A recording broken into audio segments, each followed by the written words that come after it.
اگلی صبح میں جیما نامی عورت سے ملنے گاؤں روانہ ہو گیا۔ ASI زمان خان باوجود میرے ساتھ نہ جا سکا۔ میں نے اس کی ڈیوٹی لگا دی تھی کہ وہ چچا وطنی والے معاملے کو نپٹا لے۔ میرے لیے اس بات کی تصدیق بہت ضروری تھی کہ وقوع کی رات پوری جائے واردات پر موجود نہیں تھا۔ میں نے ایک سینئر کانسٹیبل وہاب کو اس دورے میں شامل کر لیا۔ جیما کا گھر تلاش کرنے میں ہمیں کسی دقت کا سامنا نہیں کرنا پڑا۔ اس کے دروازے پر دستک دینے سے قبل میں اس کے بارے میں بہت کچھ جان چکا تھا۔ مثلا یہ کہ وہ ایک بیوہ عورت تھی اور اپنی اکلوتی بیٹی فرزانہ کے ساتھ رہتی تھی۔ فرزانہ کا باپ اپنی موت سے پہلے ان کے لیے بہت کچھ کر گیا تھا، اس لیے جیما کسی معاشی مسئلے سے دوچار نہیں تھی۔ اس کے شوہر کی چھوڑی ہوئی زمین ان کی ساری زندگی کے لیے کافی تھی۔ دستک کے جواب میں ایک 50-55 سالہ عورت نے دروازہ کھول کر باہر جھانکا اور پوچھا کون ہے۔ پھر ہم پر نظر پڑتے ہی وہ چونک اٹھی، کیونکہ اس وقت ہم باقاعدہ یونیفارم میں تھے۔ پتہ نہیں کیوں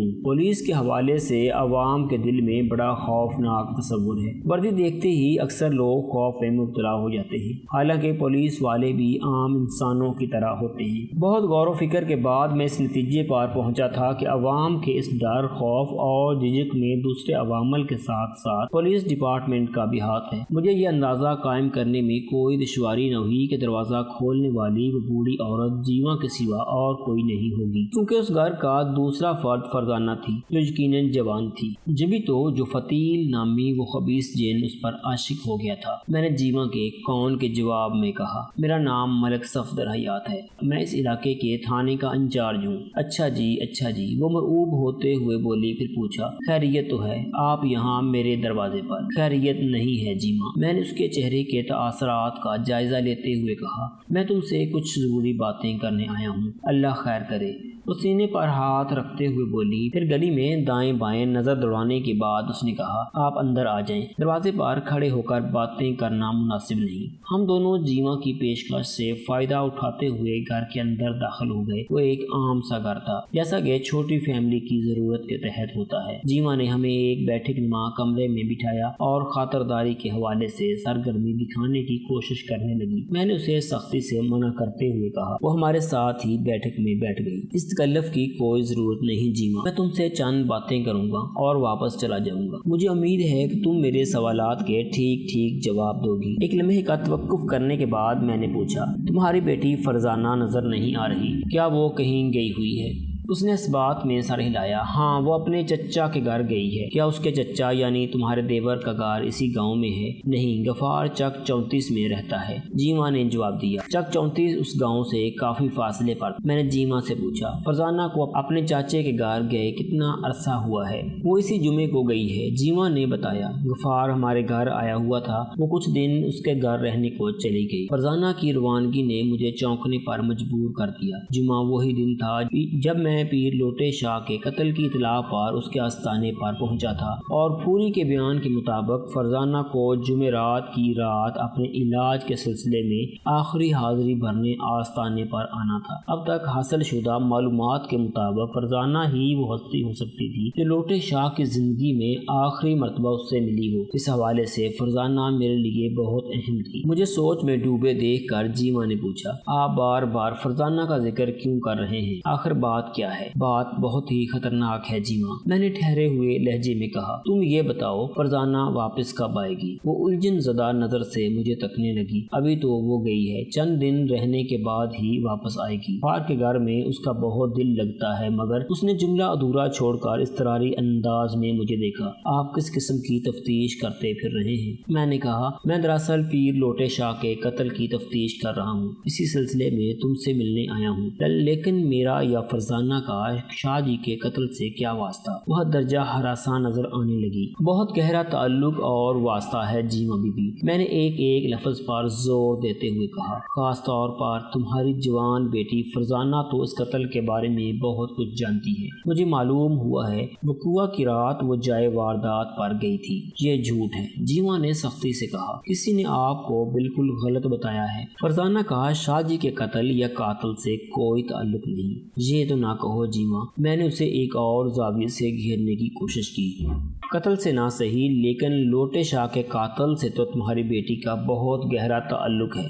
وہ لرزتی ہوئی آواز میں بولی، شاہ صاحب کو تو ایک جن نے قتل کیا ہے اور یہ کوئی ڈھکی چھپی بات نہیں، سارا پنڈ جانتا ہے۔ تم جو فتیل نامی جن کی بات کر رہی ہو نا؟ ہاں، اسی خبیث نے شاہ جی کو قتل کیا ہے۔ اسی لیے تو میں بھی کہہ رہا ہوں کہ فرزانہ کا قاتل سے بہت گہرا تعلق ہے، میں نے سخت لہجے میں کہا۔ پھر اسی کی سوچ کے مطابق پوچھا، کیا کچھ عرصہ پہلے یہی جو فتیل تمہاری بیٹی پر عاشق نہیں رہا تھا؟ شاہ جی کے علاج نے فرزانہ کو ٹھیک کر دیا تو یہ نامراد لوٹے شاہ کے پیچھے ہاتھ دھو کر پڑ گیا۔ کیا میں غلط کہہ رہا ہوں؟ یہ بات تو آپ 16 آنے ٹھیک کہہ رہے ہیں۔ اس نے سر کو اثباتی جنبش دی۔ میں نے حتمی لہجے میں کہا، اگر یہ بات درست ہے پھر اس بات میں بھی کسی شک و شبے کی گنجائش باقی نہیں کہ فرزانہ وقوعہ کی رات آستانے پر گئی تھی۔ میں یہ بات ماننے کو تیار نہیں۔ وہ گردن جھٹکتے ہوئے بولی، فرزانہ وہاں نہیں گئی، آخر اسے وہاں جانے کی ضرورت ہی کیا تھی؟ ضرورت علاج کی تکمیل، اس کا علاج تو مکمل ہو گیا تھا۔ جیوا نے حیرت سے مجھے دیکھا۔ میں نے کہا، نہیں، ایک نوچندی جمعرات ابھی باقی تھی، وہی جمعرات جب لوٹے شاہ کو قتل کیا گیا۔ تم میری بات سے انکار نہیں کر سکتی۔ میں انکار کروں گی، وہ شدت سے بولی، کیونکہ فرزانہ کا علاج تو 3 نوچندی جمعرات کی حاضری سے مکمل ہو گیا تھا، چوتھی جمعرات کو آستانے پر جانے کا سوال ہی پیدا نہیں ہوتا۔ ایک لمحے کو مجھے محسوس ہوا پوری نے کہیں مجھے غلط راہ پر ڈالنے کے لیے تو چوتھی جمعرات کی کہانی نہیں سنائی تھی۔ عین ممکن تھا وہ اپنی طرف سے میری توجہ ہٹانا چاہتا ہو۔ میں نے جیوا سے کہا، 3 نوچندی جمعرات کے عمل سے پیر لوٹے شاہ نے تمہاری بیٹی کا جن اتار دیا تھا، اور چوتھی جمعرات وہ جو فتیل نامی جن کو قابو میں کرنے کا کوئی عمل کرنا چاہتا تھا، اور اس نے شرط لگا دی تھی کہ اس موقع پر فرزانہ کو آستانے پر موجود ہونا چاہیے۔ آپ کو کسی نے بالکل غلط بتایا ہے۔ روحان سا ہو گئی۔ 3 نوچندی جمعرات کے بعد شاہ جی نے فرزانہ کو بالکل تندرست قرار دے دیا تھا۔ چوتھی جمعرات کو انہیں جو فتیل کے ساتھ جو کچھ بھی کرنا تھا اس کے لیے فرزانہ کی ضرورت نہیں تھی۔ آپ پتہ نہیں کس قسم کی باتیں کر رہے ہیں، میں واقعی نہیں جانتا تھا، اور اس وقت سچا کسے سمجھوں اور کسے جھوٹا جانوں؟ سچی بات تو یہ ہے کہ میں جن کی اس کہانی کو سرے سے ہضم ہی نہیں کر پایا تھا۔ اس قتل کے پیچھے کوئی گہرا راز تھا، اور اس راز تک پہنچے بغیر قاتل کو بے نقاب نہیں کر سکتا تھا۔ اس راز تک پھوری اور فرزانہ ہی میری رہنمائی کر سکتے تھے۔ پھوری میرے چنگل میں آ چکا تھا، فرزانہ پر ہاتھ ڈالنا باقی تھا۔ میں نے فرزانہ تک رسائی حاصل کرنے کے لیے جیوا سے پوچھا، چک 34 میں فرزانہ کا چاچا کیا کرتا ہے؟ ذمہ داری ہی کرے گا، اس نے بتایا۔ لیکن آپ یہ بات کیوں پوچھ رہے ہیں؟ میں نے کہا، میں فرزانہ سے ملنے وہاں جانا چاہتا ہوں، یا پھر اپنے کسی بندے کو چک 34 بھیج کر اسے یہاں بلاؤں گا تاکہ حقیقت حال سے پردہ اٹھ سکے۔ حقیقت وہی ہے جو میں آپ کو بتا چکی ہوں، وہ ٹھہرے ہوئے لہجے میں بولی۔ فرزانہ وقوعہ کی رات آستانے پر گئی تھی، اور نہ ہی شاہ جی کے قتل سے اس کا کوئی تعلق ہے۔ آپ خواہ میری بیٹی کو پریشان کریں گے۔ لوٹے شاہ کے قاتل تک رسائی حاصل کرنے کے لیے تو میں کچھ بھی کر سکتا ہوں جیوا، میں نے سنسناتے ہوئے الفاظ میں کہا۔ جو شخص بھی قانون کی راہ میں رکاوٹ بنے گا رگڑا جائے گا۔ وہ سہم کار مجھے دیکھنے لگی، پھر ڈرتے ڈرتے پوچھ بیٹھی، ایک بات تو بتائیں تھانیدار صاحب، آپ کو یہ بات کس نے بتائی ہے کہ میری بیٹی وقوعہ والی رات کو پیر لوٹے شاہ کے آستانے پر گئی تھی؟ اس کا سوال نہایت ہی معقول تھا، لہٰذا میں نے جواب دینے میں کوئی آر محسوس نہ کی اور کہا، پیر لوٹے شاہ کے خادم خاص اور مستقبل کے لوٹا نواز غفور عرف پھوری نے۔ وہ بے یقینی سے مجھے دیکھنے لگی، یہ کیسے ہو سکتا ہے؟ پوری ایسی بات کیوں کرے گا؟ وہ تو شاہ جی کے بہت قریب تھا، اسے بھی یہ بات معلوم تھی کہ فرزانہ کا علاج ختم ہو چکا ہے۔ مجھے یقین نہیں آ رہا، میں پوری سے جا کر پوچھوں۔ ضرور پوچھنا، میں نے معتدل لہجے میں کہا، لیکن پوری سے سوال و جواب کے لیے تمہیں میرے تھانے کی حوالات تک آنا ہوگا۔ جنات کو قبضے میں کرنے والا لوٹے شاہ کا چیلا اس وقت قانون کے قبضے میں ہے۔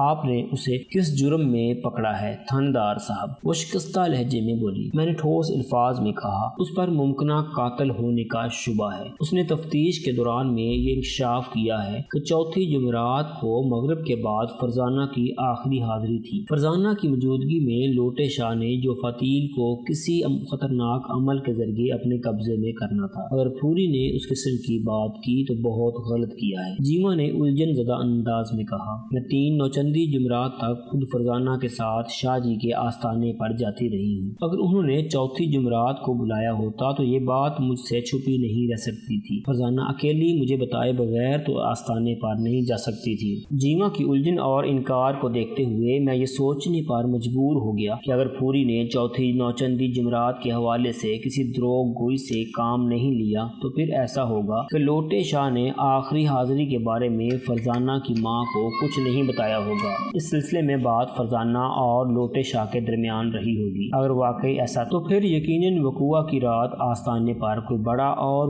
برا واقعہ پیش آیا ہوگا۔ میں لوٹے شاہ جیسے ڈبہ پیروں اور نقلی عاملوں سے بخوبی وقت ایسے ایک دو ناصوروں کی میں بڑے شافی طریقے سے سرکوبی بھی کر چکا تھا۔ میں نے قریت جاری رکھی، جیما سے پوچھا، تم 3 نوچندی جمعرات تک فرزانہ کے ساتھ آستانے پر جاتی رہی ہو، مجھے بتاؤ لوٹے شاہ تمہاری بیٹی کا جن اتارنے کے لیے کس قسم کا عمل کرتا تھا؟ مجھے وہ عمل دیکھنے کی اجازت نہیں تھی۔ اس کا مطلب ہے وہ عمل تمہارے سامنے بھی نہیں کیا جاتا ہوگا۔ شاہ جی کا حکم تھا میں فرزانہ کو عصر کے وقت آستانے پر پہنچا دوں، جیما نے بتایا۔ وہ اسے اپنے ساتھ خاص حجرے میں لے جاتے تھے۔ ان کا کہنا تھا جو فتیل کو اگر کسی کی موجودگی میں کیلا گیا تو آس پاس نظر آنے والے لوگوں کی جان بھی لے سکتا ہے۔ لوٹے شاہ کی عیاریاں ایک ایک کر کے کھل رہی تھی۔ میں نے جیما سے پوچھا، تم اس عمل کے دوران یقیناً آستانے کے حال نما کمرے میں بیٹھی رہتی ہوگی جہاں وہ دن بھر اپنے پاس آنے والوں سے ملاقات کرتا تھا۔ مجھے آستانے پر رکنے کی اجازت نہیں تھی، اس نے جواب دیا۔ شاہ جی کے حکم کے مطابق میں فرزانہ کو عصر کے وقت آستانے پر چھوڑ کر گھر واپس آ جاتی تھی اور مغرب کے بعد اسے لینے جاتی تھی۔ عصر سے مغرب تک وہ شاہ جی کے ساتھ ان کے حجرے میں رہتی تھی اور تمہارے خیال میں لوٹے شاہ کے عمل سے تمہاری بیٹی صحت یاب ہو رہی تھی؟ اس نے اس بات میں گردن ہلائی۔ پہلے عمل ہی سے نمایاں فرق نظر آنے لگا تھا، پھر دوسری نوچندی جمعرات کو بالکل ٹھیک ہو گئی۔ اس روز جب مغرب کے بعد میں اسے لینے گئی تو شاہ جی نے کہا تھا ہم نے تمہاری بیٹی کا جن اتار دیا ہے اور اسے ضروری ہدایت بھی دی ہے۔ اگر یہ ہمارے مشوروں پر عمل کرتی رہی تو یہ خبیث جن اس کی طرف رخ نہیں کرے گا۔ ویسے آئندہ نوچندی جمعرات کو ہم جو فتیل کو اپنے قبضے میں کر لیں گے، پھر نہ رہے گا بانس اور نہ بج سکے گی بانسری۔ لوٹے شاہ کے دو پھیر مجھ پر عیاں ہونے لگے۔ میں نے جیما سے پوچھا، لوٹے شاہ نے تمہاری بیٹی کو کس قسم کی ہدایات دی تھی؟ یہ تو میں نے ان سے نہیں پوچھا، وہ بے چارگی سے بولی۔ ظاہر ہے کچھ پڑھنے ہی کو بتایا ہوگا۔ میں نے دیکھا تھا اس روز کے بعد وہ زیر لب کوئی وظیفہ پڑھتی رہتی تھی۔ میں یہی سمجھی کہ وہ شاہ جی کی ہدایات پر عمل کر رہی ہے۔ اس گفتگو کے دوران میں نے بخوبی اندازہ لگا لیا کہ جیما چوتھی نوچندی جمعرات کے بارے میں کچھ نہیں جانتی تھی۔ اگر پوری کا بیان درست تھا تو پھر اس معمے پر فرزانہ ہی روشنی ڈال سکتی تھی۔ میں نے پہلی فرصت میں فرزانہ تک پہنچنے کا ارادہ کیا اور جیما سے اس کی بیماری کے بابت سوال کرنے لگا تاکہ اس گتھی کو سلجھانے کے لیے کوئی مناسب سا سرا ہاتھ آ سکے۔ جیما، میں نے ٹھہرے ہوئے لہجے میں اسے مخاطب کیا، تم نے فرزانہ کے علاج کی جو کہانی سنائی ہے اس سے تو لگتا ہے لوٹے شاہ کوئی بہت ہی اونچی چیز تھا، ورنہ جنات سے ٹکر لینا کوئی معمولی بات نہیں، بہت کرنی والے تھے۔ جیما نے معنی خیز انداز میں گردن ہلاتے ہوئے بولی۔ میں نے پوچھا تمہاری بیٹی کو آخر بیماری کیا تھی؟ فرزانہ پر ایک جن عاشق ہو گیا تھا، اس نے وہی رٹا رٹایا جواب دیا جو میں پوری کی زبانی سن چکا تھا۔ میں نے جیما کے گھسنے کا سلسلہ جاری رکھا۔ میں نے تو سن رکھا ہے یہ جن جب کسی پر عاشق ہو جاتے ہیں تو اس کا بہت خیال رکھتے ہیں۔ پھر میں نے اپنی بات میں بگار لگانے کی خاطر غلط بیانی سے کام لیتے ہوئے اضافہ کیا، اللہ بخشے میں نے اپنی دادی کا قصہ سن رکھا ہے، ان پر ایک دیو عاشق تھا، شاید اس کا نام کاشو تھا۔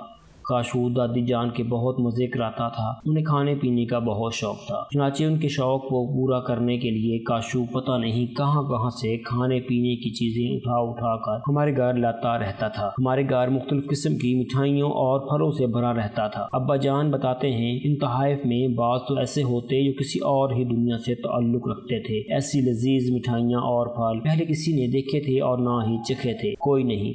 جیما ہاتھ نچاتے ہوئے بیزاری سے بولی، جو فتیل تو میری بچی کو بہت تنگ کرتا تھا، آپ کی دادی پر عاشق ہونے والا دیو کوئی شریف النفس ہوگا، یہ جو فتیل تو خبیثوں کا سردار تھا۔ میں نے پوچھا جو فتیل تمہاری بیٹی فرزانہ کو کس طرح تنگ کرتا تھا؟ وہ جب فرزانہ کے پاس آتا تو اسے دورہ پڑ جاتا تھا، اس نے بتایا، اسے اپنا کچھ ہوش نہ رہتا، گردن اکڑ جاتی، ہاتھوں اور پاؤں کی حالت بھی بگڑ جاتی، گردن مڑ جاتی اور منہ سے جاگ جاری ہو جاتی۔ یہ ساری علامتیں مرگی کے مرض کی تھیں۔ جیما نے مزید بتایا، اس کیفیت میں فرزانہ بہت جنونی ہو جاتی، چیزوں کو اٹھا اٹھا کر پھینکتی اور جو بھی اسے روکنے یا پکڑنے کی کوشش کرتا وہ اسے بے درے کوٹ کر رکھ دیتی، حتیٰ کہ وہ اپنے